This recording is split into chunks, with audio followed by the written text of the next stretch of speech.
Vamos entonces con nuestro siguiente invitado en esta oportunidad a conocer detalles de las alergias y está con nosotros entonces Óscar Venegas, quien es inmunólogo, quien nos va a comentar entonces detalles de estos problemas que muchas veces las personas tenemos, sobre todo en esta época del año. ¿Cómo estás, Óscar? Un gusto que puedas estar hoy día conectado con nosotros. Buenos días a usted y a la audiencia. Bueno, un día bastante lluvioso. Así es. ¿La lluvia tiene que ver con las alergias o no? ¿Puede causar mayor cantidad de alergia a todas las personas que la padecemos, doctor? No, cuando se trata de alergias primaverales o por pólenes, disminuye, se atenúa bastante. ¿Ya? Los días ventosos y calurosos son más propicios a difundir pólenes, digamos, en la atmósfera. Perfecto, Pero los días doctor. como hoy, lo que hay que hacer es abrigarse bastante y evitar estar con la ropa mojada mucho rato, digamos, para no entumirse y no congestionar. Y el cambio de temperatura también me imagino que debe ser súper nocivo para ciertas alergias. Yo le quería partir preguntando cómo podríamos hacer la definición de lo que significa directamente las alergias. En general son enfermedades que ocurren por sensibilización. ¿Ya? Primero tiene uno que exponerse a lo que se denomina el alergeno, la sustancia que va a producir alergia. En este caso, digamos, estamos en el contexto del inicio, digamos, de los albores de la primavera, estamos hablando de polen, o también a lo que son contaminantes a veces dentro del domicilio, como son los ácaros de polvo, las esporas de moho. Tiene que haber una exposición previa. Posteriormente, en el curso del tiempo, si hay más exposiciones, ahí, después de este proceso de sensibilización, empieza a desencadenarse los síntomas que son producidos por la inflamación que se genera en una respuesta inmunológica, podríamos decir, anómala, frente a este alergeno, ¿no? Respuesta inflamatoria que se va a decir, por ejemplo, en lo que es vías aéreas altas, con congestión, estornudos, picazón nasal, descarga de mucosidades, y irritación de los ojitos, ojos rojos, un llanto sin pena, digamos, o catarro y finalmente a veces ahogo y episodios asmáticos. Claro, usted habla de estos síntomas que son los más comunes a la hora de las alergias. ¿Y cómo poder nosotros saber si es que estamos frente directamente a estos síntomas de alergia o a un resfrío? Claro, la diferencia está en la recurrencia. Un cuadro de resfrío es un cuadro ocasionado por virus respiratorios del tipo rinovirus, que son virus que principalmente se adhieren y empiezan a causar daño a nivel nasal. Es un cuadro agudo, ¿no es cierto?, autolimitado de 3-4 días. Cuando estamos hablando de alergia, estamos hablando de un cuadro que es recurrente, con episodios que van persistiendo en el tiempo, de congestión, estornudos, como aparece en la imagen de la niñita ahí, ¿no es cierto? Y en general, digamos, esto lleva a que esta sintomatología sea persistente y o recurrente. Esa es la gran diferencia. Y la otra gran diferencia es que muy raramente los cuadros alérgicos generan fiebre, ¿no? Se generan cuadros febriles mayores, ¿no? A diferencia de los cuadros infecciosos, dentro de los cuales están los resfrío común, ¿no es cierto? Que causa malestar general, digamos, síntomas, comillas, de tipo gripe, ¿no? Que además no deben de ser confundidos con sintomatología en lo que hemos aprendido en este año, 10 meses ya prácticamente, de experiencia COVID en el mundo, infección por COVID, por coronavirus, ¿no es cierto? Y en la enfermedad por COVID-19 la sintomatología es bastante distinta. Hay pérdida de la olfacción inmediata, hay malestar general, y hay una variedad de expresiones en la población, pero lo principal en este sentido es que estamos hablando ahí de un cuadro infeccioso de alta transmisión. Por eso... Doctor, mira la pregunta que le voy a hacer, que me parece que también es importante y coherente frente a la pandemia que hoy día estamos viviendo. ¿Qué tienen que hacer las personas que hoy día están frente a esta alergia tan molesta cuando salimos, digamos, a la calle, cuando vamos a ciertas actividades con nuestra mascarilla, o estamos resfriados también? Bueno, obviamente no deberíamos salir porque podríamos estar frente quizás a la COVID, Pero, ¿qué hacer en el caso que comencemos con mucha alergia y estemos frente a nuestra mascarilla, ¿verdad? Y a todo este trabajo que tenemos que hacer de cuidado. Claro, en primer lugar, si hay síntomas que son recurrentes, consultar a su médico de confianza, médico tratante o su pediatra en caso de los niños, ¿no es cierto?, acerca de usar algún antihistamínico que básicamente bloquea la acción del principal reactante de las alergias, que es el base que produce síntomas, que es la histamina. Por eso toman antihistamínicos. ¿Loratadina? ¿Desloratadina? Claro, por mencionar varios, pero cada vez tenemos mejores, digamos, fármacos en ese aspecto, con menos efectos adversos, a diferencia de lo que ocurría en muchas situaciones antiguas en las cuales estas reactividades eran combatidas por antihistamínicos que producían sedación, producían sueño. Los de ahora no. Ahora, respecto a la situación puntual de hoy en día en el uso de todas maneras de la mascarilla, ¿cierto?, es algo que la mascarilla, sin lugar a dudas, ha contribuido a limitar la difusión del coronavirus en reuniones o en situaciones en las cuales uno se exponga a distancias cortas con otras personas, ¿ya? Pero también, fíjense, si uno hace una demostración práctica, al usar una mascarilla, uno está limitando, ¿ya?, el impacto de pólenes hacia las vías aéreas. Claro. De modo y manera que el uso de la mascarilla también tiene un efecto protector de lo que es pólenes. De lo que no protege la mascarilla es cuando no se usa, y eso es en la casa. Fundamentalmente no protege frente a los llamados alergenos intradomiciliarios, en los cuales están los ácaros, el polvo, como mencionaba, hongos, capas de animales, etc. De eso no protege porque uno dentro de la casa no anda con mascarilla. Pero el uso de mascarillas, sin lugar a dudas, ha limitado la intensidad de muchos síntomas respiratorios alérgicos. Eso como una granada adicional del gran aporte del uso de mascarillas que ha significado limitar la difusión del coronavirus en la población. Eso, junto con ello, hoy en día realmente algo que hay que decirlo con mucha satisfacción, ¿ya?, el impacto tremendamente positivo que ha significado la vacunación de la población, no solamente de riesgo, sino que de la población en general. Y el que hoy día tengamos cifras sobre un 80% de la población vacunada, no solamente es esperanzador, sino que además, digamos, debemos tener en consideración una actitud de prevención, ¿ya? Con las vacunas, por un lado, por otro lado, con el uso de mascarillas, el lavado de manos, ¿no es cierto?, y el uso de alcohol cuando uno está expuesto. Doctor, le iba a preguntar, siguiendo con el tema de la alergia y claramente dejando a la gente obviamente invitadísima a que sigan cuidándose, como dice usted, con la mascarilla, que de cierta manera ayuda entonces a que el polen no ingrese, ¿cierto?, a nuestra naricita, y probablemente la alergia no va a ser digamos, tan potente cuando estemos con el uso de mascarilla en la calle. Pero sí quería saber, por ejemplo, cuáles son los tipos más comunes de alergia que podríamos tener aquí en nuestro país. O sea, los tipos más comunes de alergia son de tipo respiratorio, y dentro de ellos digamos, la expresión más común de alergia son las alergias con inflamación de las vías aéreas altas, nariz y ojos, o sea, rinoconjuntivitis alérgica, lejos es la más frecuente. Lo que pasa es que no es un cuadro que vaya a transformarse en algo tan severo. Por eso siempre va a llamar más la atención las crisis obstructivas asmáticas, porque obviamente está en riesgo muchas veces la vida en una crisis demasiado severa de asma, ¿ya? En primer lugar, como te digo, son las, como muestra la imagen, las rinitis o rinoconjuntivitis alérgica. En segundo lugar, los cuadros respiratorios ya de curso más bajo, como podrían ser cuadros asmáticos. Y en tercer orden, ¿no es cierto?, las alergias de expresión cutánea. Ya sea de expresión aguda cutánea, como la urticaria aguda de tipo alérgico, ¿no es cierto?, la dermatitis atópica o el eczema atópico, que también es una variedad de expresión de alergia que tiende al eczematoso. Y en tercer orden, las alergias alimentarias, así a modo bien general lo que estoy planteando. ¿Mm? Mire, ¿sabe qué? También quería comentarle que tenemos preguntas de la gente a través de nuestro WhatsApp, si es que podemos leer una para que puedan también interactuar las personas que hoy día nos acompañan aquí en el matinal.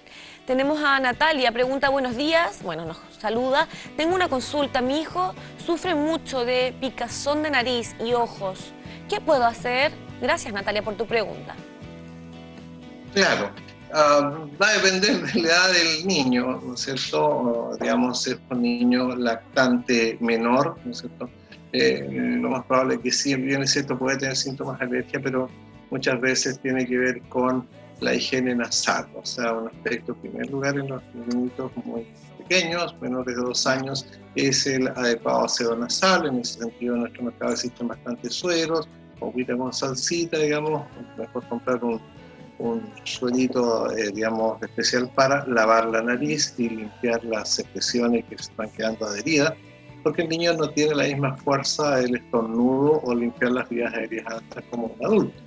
Ahora, en niños un poquito mayores, digamos, preescolares o escolares, probablemente que existe cuadros recurrentes, consultar con su pediatra o su médico general o su médico de familia o su médico de confianza, respecto a que le indique algún antihistamínico en primer lugar para apagar el incendio, como le digo yo, digamos, bajar la sintomatología y mitigar esto. Y en segundo lugar, digamos, tras haber examinado al niño, ¿no es cierto?, y hecho el diagnóstico de alergia. En segundo lugar, después de haber sacado el incendio al lactante o al escolar, digamos, niñito o niñita, hacer o indicar un test cutáneo, que es el test de alergia más usado en el mundo para identificar un cuadro alérgico y hecho en buenas condiciones, adecuadamente aplicado e interpretado, es una buena herramienta para identificar qué es lo que le gatilla la alergia, porque ahí está muchas veces el kit del asunto, ¿no es cierto? Cuando uno sabe a lo que es alérgico, probablemente que ahí lo que corresponde es evitar el alergeno. Ahora, no siempre se puede evitar. En el caso de los pólenes, no puede evitarlo y probablemente eso va a llevar al uso de no solamente antihistamínicos, probablemente su médico tratante le va a indicar algún nebulizador nasal con algún antiinflamatorio para que sus vías aéreas se mantengan desinflamadas. No solamente liberarlo de los síntomas, sino que liberar la descarga del moco hacia las vías aéreas, ¿no es cierto? Vía nasofaringia. En el caso de menores de edad, entonces no pueden consumir desloratadina, loratadina. Y con respecto al aseo que usted hablaba, como complementando la respuesta que necesita Natalia, ¿cada cuánto tiempo se hace este aseo? A través de estos sueros que de repente venden, nosotros mismos podríamos quizás hacer este suerito. ¿Se puede ocupar esa perita que me imagino yo sirve para poder sacar toda esta mucosidad que tienen, verdad? ¿Y cada cuánto tiempo sería bueno realizarla? Realizar este aseo. Muy pequeño, sostenerlo firme, o sea, ¿ya? Mantenerlo firme para aplicar el suelito, porque va a mover, sí. No le va a gustar, le va a incomodar. No, para nada, claro. Y claro, y en general de aplicar un aseo nasal hasta 3 veces al día, lo ideal, ¿no es cierto?, es en la noche antes de dormir y en la mañana al despertar, ¿ya? Pero tampoco no estar exagerando con la nota y estar haciendo el aseo nasal a cada rato. Claro. Ahora, no solamente existen estas pelitas, digamos, con unos más endurecidos, también existen unas mangueritas, esas que una... gomitas que son más flexibles, claro. Y se pueden limpiar, sobre todo pensando en lactantes menores. Exacto. Menores de 1 año, menores de 2 años en lactantes. En general, digamos, no más allá de 2 veces al día. ¿En qué consisten, doctor, los test que se realizan para nosotros saber frente a qué, digamos, elementos quizás podemos tener estas alergias? ¿En qué consisten estos test que nosotros nos podemos realizar? Claro, a modo descriptivo, digamos, las 3 vías para investigar a qué es lo que es alérgico. Lo primero es la entrevista con el médico clínico, los antecedentes evaluados por su médico tratante, ¿no es cierto? Que muchas veces a través de esta entrevista, que está dentro de la historia clínica, dentro de la consulta, digamos, investigar y orientar, lo que viene que es determinar el alergeno o el gatillador en forma más específica. Y ahí hay dos grandes herramientas. Una de ellas es el test cutáneo, y como decía es el que más se usa en el mundo, que es la aplicación de extractos alergénicos del alergeno específico en la piel. Pues se hace comúnmente o en el antebrazo. Lo más adecuado, en mi opinión, es en el dorso, ¿no es cierto? Para aplicar las sustancias, y ahí se aplica un prick, que es un pequeño pellizco, como diríamos, ¿cierto? Que permite que la sustancia del alergeno penetre en la dermis papilar, y al penetrar hasta la dermis papilar, ahí desencadena o no la reacción de la ronchita, que después digamos, el analizador, el test, ya médico o una persona bien entrenada, va a medir y va a informar si hubo o no reacción. Ahora, un test cutáneo siempre tiene que estar contrastado con un control positivo y negativo, porque eso es en vivo, en la cual la reactividad de una persona a otra cambia, ¿no? Y para descartar reactividades inespecíficas. Eso por un lado el test cutáneo. Pero existe la otra gran herramienta, que es que muchas veces cuando no es posible hacer un test cutáneo por razones, digamos, de que la piel tiene algún daño, o que la persona no puede dejar de tomar un antihistamínico porque si no sus síntomas se desencadenan de forma muy intensa, ahí está la alternativa de la solicitud del examen de sangre, que es la inmunoglobulina E específica a los alergenos que sospecha el médico, el clínico, ¿ya? ¿Hay alguna contraindicación para realizar estos test?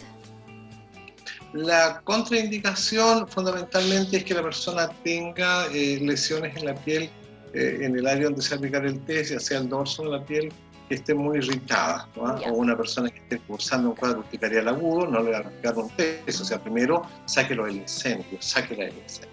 Y la otra es que no se pueda suspender un antihistamínico, y ahí obviamente frente a eso obviamente es la alternativa, la IgE específica en sangre, con un examen de sangre. Ahora, ¿cuánto tiempo uno debe suspender? En general los antihistamínicos que habitualmente se usan en nuestro país, 5, lo ideal 7 días sin antihistamínicos. Entonces, una persona que tenga muchos síntomas, obviamente 7 días sin antihistamínicos puede convertirse en algo muy, muy complicado. y mejor alternativa que específica. Hay que ir cambiando los antihistamínicos, ¿verdad? ¿Cada cuánto tiempo? Porque, por ejemplo, en el caso de conocidos, toman mucho tiempo desloratadina y ya obviamente no sigue con el efecto con el que nos ayudaba en un principio, doctor. Claro, tema un poco discutido porque el manejo adecuado de la alergia conlleva no solamente el tomar antihistamínicos, sino que la educación de la persona respecto a su gatillador alérgico. Y la educación pasa por la prevención, o sea, muchas veces puede estar tomando antihistamínico mucho tiempo, pero si no tiene una adecuada identificación de cuál es su gatillador, cómo evitar la mayor exposición o derechamente cómo evitar la exposición, va a exponerse a algo que se denomina taquifilaxis. La taquifilaxis es un término técnico, pero en general cuando empieza a usar un medicamento llega un momento en que va a disminuir su efectividad y su eficacia. ¿Ya? Entonces eso es lo que habitualmente las personas dicen, en realidad sabe que he tomado este antihistamínico por 2 o 3 temporadas y ya no me hace nada. Y ahí lo más criterioso es cambiar de formulación química a un antihistamínico dentro de otra línea. Por ejemplo, si está usando del tipo loratadina o desloratadina, que es un derivado de la loratadina, cambiar a otro que sería cetericina o levocetericina o hexofenadina, por mencionar algunos, o bilastina. ¿Cierto? O sea, entonces tenemos para ir variando, ¿cierto? Y yo le iba a preguntar también, ¿en qué consiste la inmunoterapia? La inmunoterapia es una técnica que está destinada a ser aplicada por médicos especializados en el tema, porque tiene sus bemoles. La inmunoterapia implica, ¿no es cierto?, cuando ya sabes a lo que es alérgico y está bien acotado el gatillador y la alergia, en algunos alergenos, como es alergenos de tipo ácaros de polvo, polen de pastos especialmente, ¿no es cierto? Se puede desensibilizar, o sea, con pequeñas dosis en crecimiento, en aumento, puede llevar a la desensibilización de la persona hasta que llegue a un nivel que tolere digamos, la exposición, ¿ya? Y esos procesos son habitualmente prolongados, aunque hay protocolos cortos de aplicación, pero la mayoría son prolongados y van en el orden de 2-3 años, ¿cierto?, para tener una efectividad. Pero hay una cosa importante.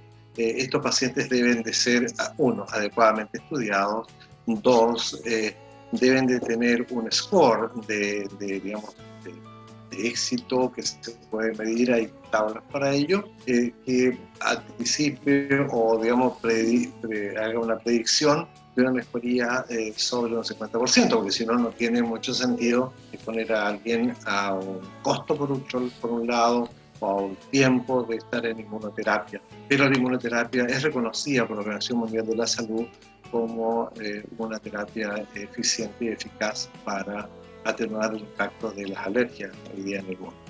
Doctor, hablábamos de la importancia de la alimentación con nuestra nutricionista digamos, el principio del matinal. Es importante también una alimentación que vaya acorde quizás a, si es que obviamente tenemos ciertos alimentos como el huevo, la leche, que claramente pueden ser protagonistas dentro de lo que nos está ocurriendo a través de, digamos, de estos alimentos con las alergias, ¿no? Claro, o sea, si la persona tiene una alergia alimentaria, claro, probablemente que la mejor decisión ahí es evitar el gatillador alérgico alimentario. Exacto. Fácil decirlo en este sentido, pero no es siempre fácil abordarlo, por lo tanto lo más adecuado ahí es asesorarse con una nutricionista que permita excluir de la dieta el gatillador alérgico. Por ejemplo, si alguien tiene una alergia por decir, a proteína de leche de vaca. Claro. Que no es una intolerancia a la lactosa, no es a la leche líquida, sino que en general a las proteínas de leche de vaca, y significa queso, quesillo, producto que se hace con derivados lácteos, etc. O sea, y ahí la labor, sin lugar a dudas, es de la nutricionista en conjunto con el médico tratante. Sí. Ahora, eso en un lado de las alergias específicas, pero quiero hacer también una acotación, digamos, al respecto a la importancia de la calidad de la alimentación en la estabilidad del sistema inmune. El sistema inmune es un sistema que básicamente no tiene un órgano específico, sino que es un sistema multicelular y de sustancias cuyo objetivo es mantener la armonía de nuestro organismo en relación con el entorno. Y el intestino es donde están los grandes entrenadores del sistema inmune, que es la interacción con lo que hoy día denominamos la microbiota, o sea, los microorganismos que tenemos en nuestro tubo digestivo son nuestros grandes amigos, digamos, durante miles de años nos han modulado en condiciones tremendamente adversas. Y que hoy día vivamos un modo de vida moderno, bastante cómodo, bastante seguro, no dice nada acerca de los miles de años en que la vida humana fue precaria. Y sin lugar a dudas el rol del microbioma, que es todo el contexto de los microorganismos que tenemos en piel y en todas las cavidades mucosas, pero específicamente la microbiota, que me refiero fundamentalmente a los microorganismos que están en nuestro tubo digestivo, son nuestros grandes aliados para generar una estabilidad en nuestra respuesta inmune. En ese aspecto se maneja un tema que se llama teoría de la higiene, desde el punto de vista de las ciencias, y en la cual la crianza demasiado higienizada, demasiado cargada de miedo, de que el niño o la niña poco menos no se exponga porque si no se va a enfermar, al parecer no es lo más racional.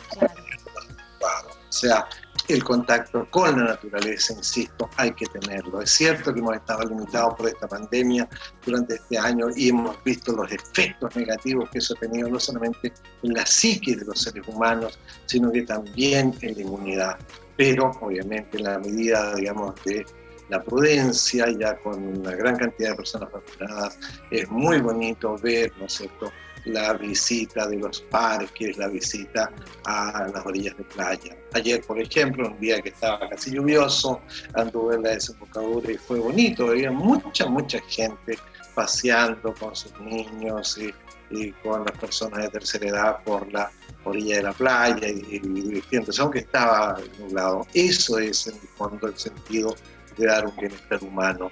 No son la cantidad de cosas que uno pueda comprar en un mall. Es la interacción. O sea, ¿qué mensaje más importante el que nos está dando hoy día, doctor, realmente, ¿no? El sentido de disfrutar de la vida a través de los paseos, del aire libre, de no escondernos porque tenemos alergia dentro de nuestro departamento, sino que todo lo contrario, respirar, sentir la naturaleza, más que ir al mall, ¿verdad? Encerrarnos ahí, comprar. Es uno de los consejos más importantes que tenemos que entregar hoy día a la gente que nos acompaña, ¿no? La vida se sustenta en la vida y eso no hay que olvidarlo. En la interacción de lo cotidiano está la sustentación de la vida, y darle sentido a la vida humana es dar respuesta al para qué vivir. Y en mi opinión, a mis 61 años, es para ser feliz. Y para eso el ser humano viene equipado de miles de años con un cerebro que hace cosas distintas al resto de los animales. Somos capaces de soñar e imaginarnos de forma distinta. Y al gran aporte que tenemos hoy en día, sin lugar a dudas, es que hoy día hay ciencia y hay tecnología, y eso marca una diferencia abismal con miles y miles de años. Pero de todas maneras, ha sido de verdad un placer escucharlo, poder preguntarle, poder mostrarle a la gente hoy día ese camino que tenemos que seguir con el final, ¿cierto?, de todo ese mensaje que nos ha dado y nos ha transmitido el doctor. Muchísimas gracias por haber estado con nosotros y que tengan un gran día, una gran semana. Un tremendo agrado siempre compartir, digamos, con la teleaudiencia y con ustedes, porque ustedes son los mensajeros para la comunidad, digamos, y a ustedes la gente que les sigue. Muchas gracias. Un abrazo grande, doctor.